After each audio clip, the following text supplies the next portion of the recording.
The Hokage, a title first given to the first Hokage and passed down to those who came after him. But with every new Hokage, there were usually multiple candidates considered for the position, some of whom came very close to being chosen. So who are the ones that almost became Hokage? Let's get into it. During the founding of Konoha, the villagers' two founders, Hashirama Senju and Madara Uchiha, were asked by Daimyo to appoint a figurehead to represent the newly established village. Hashirama strongly considered naming Madara as the first Hokage, even proposing to Madara he carve his face into a mountain. However, when his younger brother, Tobirama Senju, heard of this, he was strongly against it. Tobirama believed this was not a decision Hashirama could make alone. Instead, the choice should be based off the will of the people, both from the villagers and the top senior officials of the village. Now, when the decision was finally made, it wasn't even close. Hashirama won by a landslide. The villagers believed Hashirama was the primary driving force behind Konoha's creation. While Hashirama wanted Madara to become Hokage, the people overwhelmingly wanted Hashirama, a title Hashirama strongly believed Madara should have held. During the Uchiha's secret hideout, Hashirama pleaded with Madara to stay by his side as his right-hand man, believing Madara could eventually earn the village's trust and one day becoming the second Hokage. But Madara wasn't interested. He knew the title of the second Hokage would inevitably go to Tobirama. Ultimately, Madara was never truly in the running to become Hokage. His unpopularity among the villagers, combined with his different nature to the likes of both Hashirama and Tobirama, who were considered more appealing candidates to become Hokage, made him an unrealistic candidate despite Hashirama's intentions. Following Hashirama's death, to what Madara foretold did come to pass, as Tobirama would be appointed as the second Hokage with little to no opposition. As the younger brother of the beloved first Hokage, and someone who played a major role in shaping Konoha's institutions, it was clear and obvious that Tobirama would succeed his older brother. But who would succeed him would be a bit interesting. During the First Great Shinobi War, Tobirama and his pupils were surrounded by 20 Jonin from the Hidden Cloud Village, led by both Ginkaku and Kinkaku. Those 6 pupils being Hiruzen, Danzo, Kagame, Hamura, Koharu, and Torafu. Knowing there was no hope in defeating them, they devised a plan for one of them to be the decoy, so the rest of them could escape. To who would volunteer to become the decoy would lead all of them to distress. Knowing whoever volunteers to be the decoy would mean certain death. Danzo internally monologues to himself he should be the decoy, but there was one issue.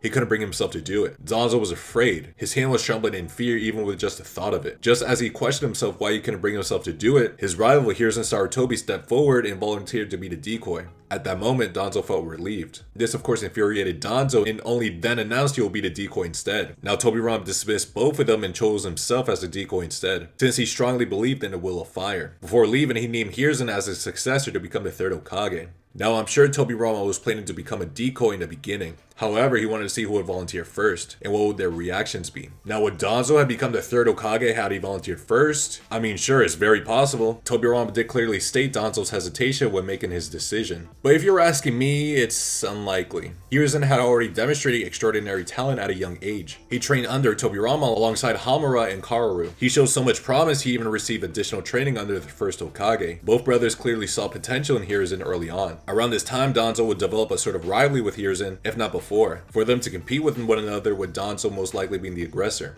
Now the reason I believe Tobirama would not have picked Danzo, even if he had volunteered, has to do with that Hiruzen was a better fit. Hiruzen has always excelled at everything he has done up until that point, while Danzo was still attempting to catch up to him. You could even say he was at Hiruzen's shadow, and all the while being blinded by chasing Hiruzen's shadow, Tobirama would criticize and point out Danzo's flaws. His inability to act decisively, his obsession with personal rivalry, and his tendency to work alone rather than trust his comrades, which is an impressive assessment considering Danzo carried some of those flaws up until his death, which should imply even in his youth, Danzo had always cared more about himself rather than helping others. When it came to important decision making, he fails to come up with a quick solution, which could be detrimental and put people's lives at risk. Hiruzen's willingness to sacrifice himself without hesitation only further cemented Tobirama's choice, and possibly to show Danzo as to why Hiruzen should be Hokage instead of him, something Danzo would never admit, but knew deep down Hiruzen was the obvious choice. The point is, even if Danzo had volunteered first, Tobirama would still have chosen Hiruzen. Fast forward a few decades later, during the climax of the Third Great Shinobi War, Hiruzen had proposed a peace treaty to end the war between Konoha and the Hidden Stone Village, which became controversial and received massive backlash, with figures like Danzo, the village elders, and many other openly criticizing his decision. The Itachi novels goes more in depth into the war and mentioned that prior to the peace agreement, Konoha held a favorable position during the war and was widely seen as the village likely to win. However, Hiruzen believed enough blood had already been shed and chose to pursue a peace treaty, one that required no reparations from the opposing village, a decision that angered many, particularly those who supported continuing the war, and felt that the shinobi who sacrificed their lives had done so in vain. As a result, Hiruzen chose to step step down as Hokage. This led to discussions regarding potential candidates to become the 4th Hokage. During the meeting, the two names mentioned were Minato and Orochimaru. Danzo strongly advocated for Orochimaru to become Hokage, while Hiruzen supported Minato, arguing that he was the better choice. Ultimately, most of those present agreed with Hiruzen, citing Minato's exceptional accomplishments during the Third Great Shinobi War, leaving some members of the Uchiha clan a bitter taste in their mouths, who felt it was insulting for Fugaku not to be mentioned once during the selection of the 4th Hokage. Regardless, following the conclusion of the Third Great Shinobi War, Minato was officially sworn in as the 4th Hokage, hoping to usher a new era of peace and prosperity for Konoha. Unfortunately though, his reign would be short-lived. He would die during the Nine Tails attack only a year or two later. Without a clear successor, Konoha was back at the drawing board, and during a meeting to determine who would become the 5th Hokage, just as Danzo attempted to once again push for Orochimaru, Hiruzen stepped in and announced he would resume his position as Hokage, believing no one else was currently suited for the role. This naturally raises the question: why weren't figures like Fugaku, Jiraiya, Tsunade, Orochimaru, or even Danzo considered as candidates?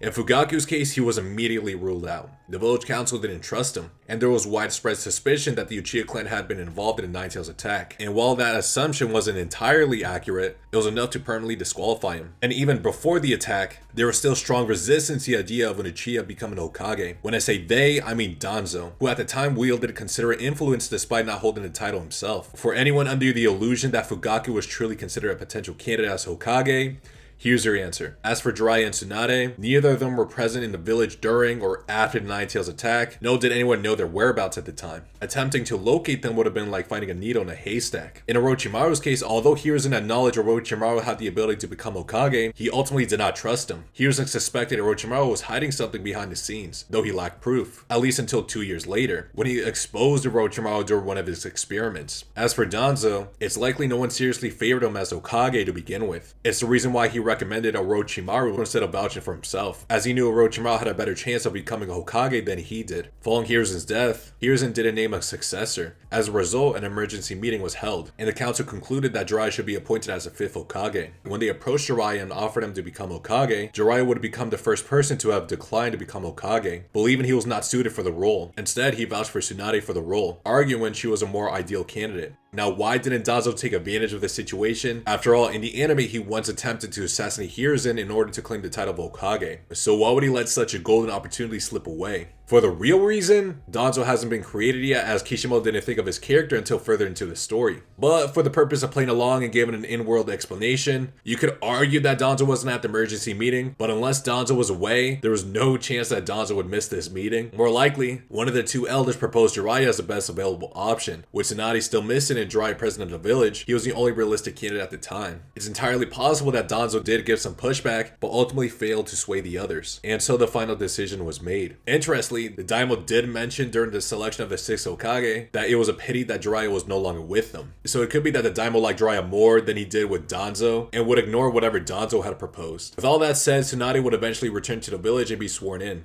taking up the mantle as the first female Hokage. By this point, Danzo had failed both to become Hokage himself and to successfully install someone else in the role. However, his long-held ambition would finally seem to come to fruition after Pain's assault to Konoha. With Tsunade left in a coma and the village completely devastated, Konoha fell into chaos. An emergency meeting was quickly convened to decide who would become the next Hokage. With Jiraiya out of the picture, the list of viable candidates would be limited. Before Danzo could even utter a word, Shikaku immediately nominated Kakashi as the 6th Hokage. But before the Daimyo and the rest of the council could be swayed in, Danzo pushed back. He argued that Konoha needed a leader willing to be ruthless, so he recommended himself to become the 6th Hokage. Now, after some back and forth, it was decided that Danzo would have become the 6th Hokage. Just when things could get better for Danzo, during the 5 Kage Summit, Danzo was named the leader of the first united shinobi forces of the 5 great nations. However, it was later revealed he had placed Mifune under Genjutsu using Kurometsukami, an ability from an eye he had stolen from Shisui Uchiha. Ao caught on to Danzo's scheme by using a Byakugan. From that point on, everything spiraled out of control. Zetsu surprising himself to everyone, Sasuke playing around with the 5 Kage, and later when he and Danzo were away from the Kage Summit, Sasuke would eventually completely violate him. Just when Danzo starts running for his life, both Sasuke and Obito cornered him, but at that moment Danzo sacrificed himself using the reverse tetragram seal in an attempt to seal them. This made Danzo the first person in Konoha's history to die after being appointed as Hokage, but before being officially recognized as one. Now, I'm sure some of you are confused and wondering why Danzo wasn't officially recognized recognized as the 6th Hokage. For context, as the recording of this video, for those of you who are Americans, Trump has recently won the election over Kamala Harris a few days ago. If Trump were to die before now or before he was sworn in on January 20th, he won't be officially recognized as the 47th president. Danzo was sort of a similar situation. Sure, he was appointed as Hokage, but he wasn't sworn in yet for him to officially be recognized as one. Heck, even Danzo admitted he never got to become Hokage during his final moments. To add, he needed the approval of the Jonin vote for him to move forward and be sworn in as Hokage for it to be official. Following Danzo's death, another meeting was held to determine who would become the 6th Hokage. This time, Kakashi was selected. Just as the daimyo was about to appoint Kakashi, the meeting was interrupted with news that Tsunade had awakened from her coma. Now, this didn't ultimately change who would become the 6th Hokage, since Kakashi would officially assume the role not long later. However, it is interesting to note that Kakashi could have potentially been appointed a Hokage earlier. And while I've already mentioned it, Kakashi will be appointed as the 6th Hokage not long later. It's safe to say no one seriously protested the idea. Naruto's far too young and experienced to handle such responsibility, and I'm sure Naruto himself would agree with that. This isn't a situation like Gaara, who despite his young age was already mature and competent enough to handle the role of Kazekage. Years later, Kakashi would step down as Hokage, and Naruto would finally be appointed as the 7th Hokage. Now, were there other candidates to become the 7th Hokage? I mean, I remember Kiba mentioning he ran against Naruto to become the 7th Hokage, but was quickly shot down by Shino saying he wasn't even a candidate in the anime. So it's possible there were other candidates to become the 7th Hokage, but we just don't know. It's anyone's guess who those other candidates could be, if any at all. Now, before diving briefly into Boruto spoilers, now if any of you don't want to get spoilers or simply don't care about Boruto, feel free to click off. If not, just stick around a bit longer. During the Boruto's time skip, Shikamaru becomes the provisional Hokage, as it was presumed Naruto was killed by Boruto. But Shikamaru refuses to be officially recognized as the 8th Hokage, still holding out hope that Naruto is still alive. Alright, anyways guys, that's it for today's video. Thanks for watching, I'll see you guys next time. Peace out.